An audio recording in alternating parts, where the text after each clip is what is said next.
Dear viewers, on the behalf of the Genesis of Education Impression Roorkee, I extend a very warm welcome to all. Today we have a special guest with us, Professor P.P. Mathur. Professor P.P. Mathur is currently working as a Vice Chancellor in Birla Global University, Odisha. Professor Mathur was Professor and Head, Department of Biochemistry and Molecular Biology and Dean, School of Life Sciences in Pondicherry University. He served as a Vice Chancellor in August 2012 to August 2017 in KIIT University, Bhubaneswar. He is Fellow of Medical Sciences, National Academy of Sciences, and Indian Science Congress Association. He served as a Journal Secretary, Scientific Activities of the ISCA. He is a Vice President of Asian Association of Andrology and was on various committees of the Society for the Study of Reproduction, USA. He is a member of the Court of Central University of Karnataka and served as a member of Court, Executive Council and Academic Council in Pondicherry University. He is a UGC nominee on the governing body of the St. Joseph College, Tiruchirappalli, and a member of governing body of AIIMS, Gorakhpur. Professor Mathur is the founder head Center of Excellence in Bioinformatics and at Pondicherry University. He received his education from Banaras Hindu University and he has guided several PhD, MPhil and MSc dissertations. He has about 43 and 38 years of research and teaching experience. He has published 185 scientific research papers in reputed journals. So let us talk with Professor P.P. Mathur and know about his journey as a Vice Chancellor. Yeah. Sir, my first question is, as a Vice Chancellor of an excellent university, how pride do you feel about your position? Kindly share your journey, sir. Actually, I have been the Vice Chancellor of Birla Global University for around 8 to 9 months here. And this is one of the very prime universities in Bhubaneswar as far as the management education is concerned, because it started with the BIM branch. And that BIMTech is a very unknown business management school in Greater Noida. And this, so we have very strong management team here, and we offer BA and MBA program. So I feel very happy to be part of this university, and I'm sure that I'll be able to contribute. This is a very young university. This is only less than 5 years, around 5-6 years old university. I think there's a lot of potential in this university to get exploited, and we can really make it as one of the best universities in the country that way. Okay, sir. Sir, which type of courses you are having in your university? Yeah, actually, as I mentioned to you, that we have primarily BBA, MBA courses, but at the same time, we have 5 schools in all. We have law school, so we have BBA, LLB courses. Now from this year onwards, we have started LLM courses also. Apart from that, we have a school of commerce, we have a school of economics, and we have a school of mass media and journalism. And all the courses are very, very popular courses, and we try to maintain the standards to the maximum possible level. And in this context, we have done a lot of innovations in the teaching programs. Sir, as an academician come administrator, what are your observations and opinions regarding the society and education system? Well, these are very interesting questions because as an academician and both an administrator, in fact, I have been teacher since 19. So I was teaching for more than 40 years now. Okay. So my whole of my life has been as a teacher. Administrator, I was there only for 5 years in KIT University Bhubaneswar, where I served for 5 years, and this is my second stint. Of course, in Pondicherry, I was in Pondicherry University for a long time. There also I had administrative positions as dean and all that. I've always felt that it is up to the teachers to improve upon the academic system or whatever it is. There, nobody will come and say, no, don't teach this thing, don't teach. We only for the, I don't know what is the reason that we only try to downgrade our system, and we don't upgrade it to the way as it should be upgraded in the present context. A lot of disruptions are taking place in the society. Many technologies are becoming meaningless now, and we still are hanging to the past. I always say that we should not look at our experiences in the past. We should try to look at the present, and we should try to focus on future. And so in this case, our education system is not really living up to the expectation of the future. And they are not even close to the present also.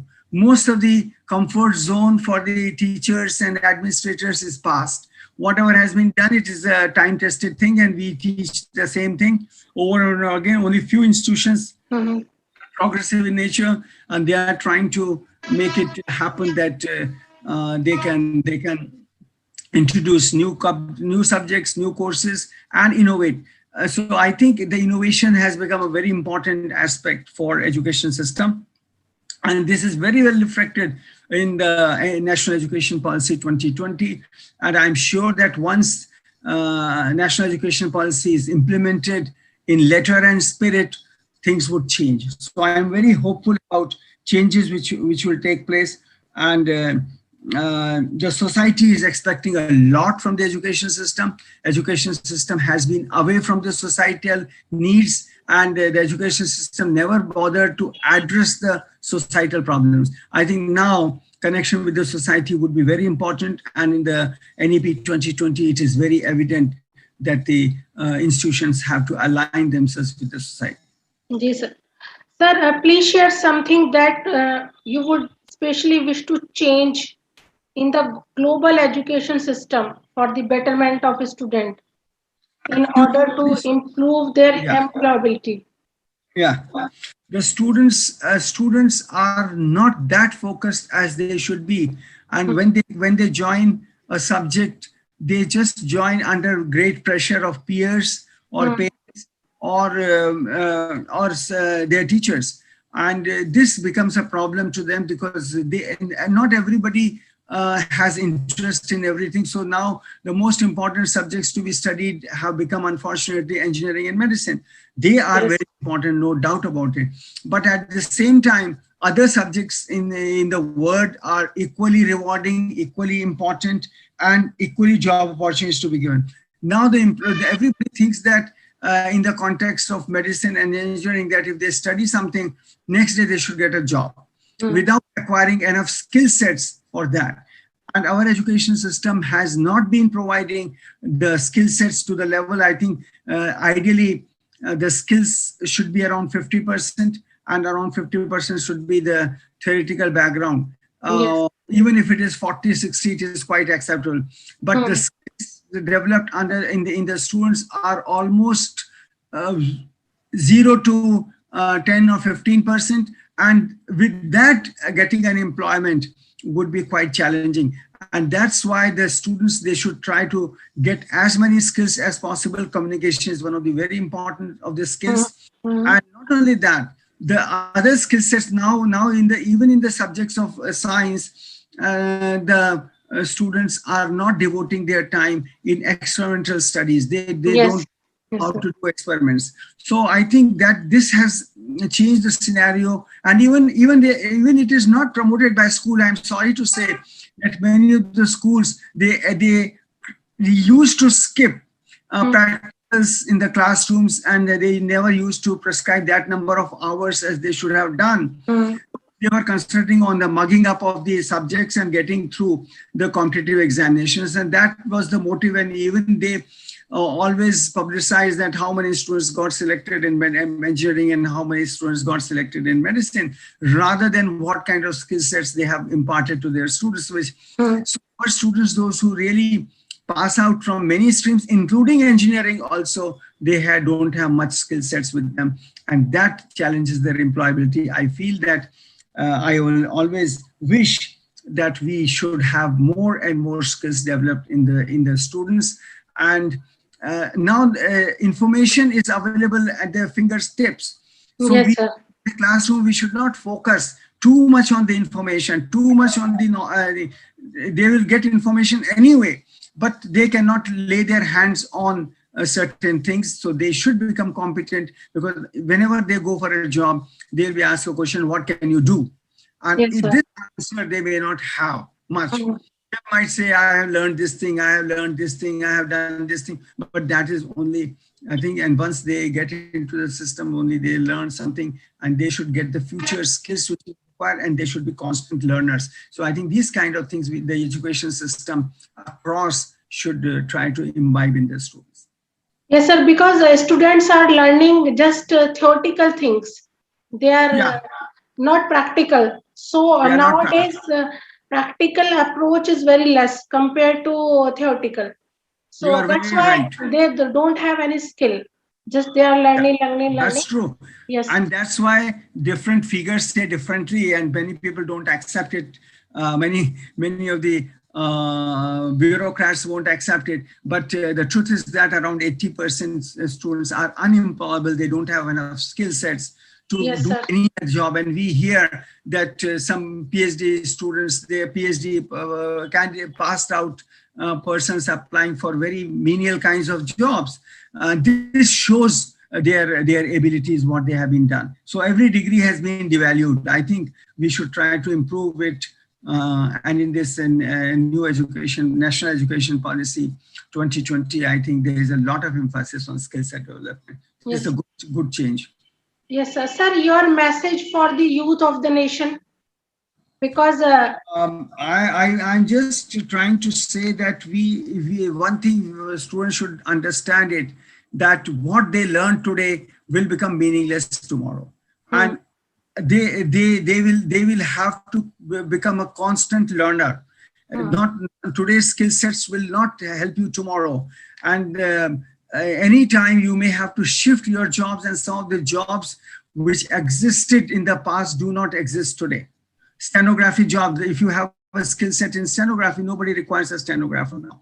So if you have today's skill sets, and they may be quite relevant and important, may not be relevant tomorrow. So the students, my message is that disruptions are taking place at a very faster rate in the world, and many things which you learn today will be not existing, and you will not be able to earn your livelihood with those skills which are you have acquired today. Get skills developed in your knowledge sector developed, and always see that what technology will bring to you, because next generation, this kind of years would be only technology driven. Any subject, anything what you do will be technology driven. So try to understand that everything you have to work under technology way, whether it is industry or whether it is any kind of subject. So never leave technology away. Never ever leave the habit of studying. Never leave the habit of improving yourself, your skills. And I'm sure that you be prepared for disruption every 5 years, 10 years in your things, so that try to learn them constantly, whatever is possible. Now the courses are available online, so try to learn online things and make it happen, that so that you always remain relevant. Sir, you told me, you told about the online courses. So, sir, what is the benefit of the benefits of the online courses? Because UGC also focusing on that SWAM, you have done SWAM courses for students. Actually, we have seen the power of online teaching at this time, in the time of pandemic. Yes, sir. But now what is happening, that the government is also focusing, and the world is preparing a lot of online material. And you would not be surprised that Harvard courses, business courses, or some other courses which otherwise would cost you around 40-50 lakhs may be available online for 2 lakhs or 3 lakhs. So the affordability will also increase if you take online courses. At the same time, you can learn the subject at your own pace. You need not classes, regular classes. Suppose you want to learn something after 10 o'clock in night, you can start your lectures after 10 o'clock night and can do so. You can do the job at the same time. You can earn your livelihood at the same time. And online courses are written within our country also, or outside country, by very experienced people. And they are almost like leaders in their own areas. Even in India also, the government is promoting SWAYAM courses and similar courses, and they are also now will be part of our education system. If some student takes certain credits from a university, the university allowing some of the credits to be taken online. We have already made in our new syllabi provision of online courses, and students will be encouraged to take some courses, because any institution cannot cater to needs of 100% requirement of the students. Some student would like to learn drama, some are to dance, some student want to like yoga, some student want to understand some other cross disciplinary subjects. Suppose in our university we have 5 or 6 subjects, but if somebody wants to go deeper in computer science or deeper in something, they can take online courses and they can become fast learners and they can pick up things fast. So now everything is available online. You like if you want to learn programming, you don't have to go any institution of programming. You can just get online courses of programming done, and you can get a certification. So now more and more certifications would be available online. Even our university has started a few certificate courses online, and last time our enrollment was from Kashmir to Kanyakumari, and from Bangladesh to Qatar. The people get registered, so it has no geographical boundaries, and rest of the teachers, they try to put their efforts in teaching those courses. There are many kinds of online courses. Somewhere the physical presence of teacher is also there. So those are the different kind of online courses. Okay, sir. Other ones are recorded online courses. So students can take the recorded online courses also, which are recorded and they can play by themselves whenever time. But the other courses which are where the teacher is present, then the time schedule is done that candidate must be present between this time and this time. So that is becoming a kind of, so now after this pandemic, we will have to understand the hybrid mode of learning, where some of the courses will be done teachers in the class physically, and some of the courses within the university also might be given on online mode, where the teachers will be present and they would be demonstrating something and they would be asking something to do. And practicals can be done in the labs. They can be done at different places. And I think the concepts can be made available to them through online courses. So I think this is one of the very easy things that the technology is giving to us. Everybody should make use of such technology at this time. Sir, practical thing I want to ask, because nowadays online things is going on, online courses. But what about the practicals? Because nobody is focusing on the practical or experimental approach. What is the solution? Yeah, the solution is only this, that we have to make limited openings of the campuses for practicals, and it is happening. IITs and on your medical colleges. I think medical colleges have to reopen them.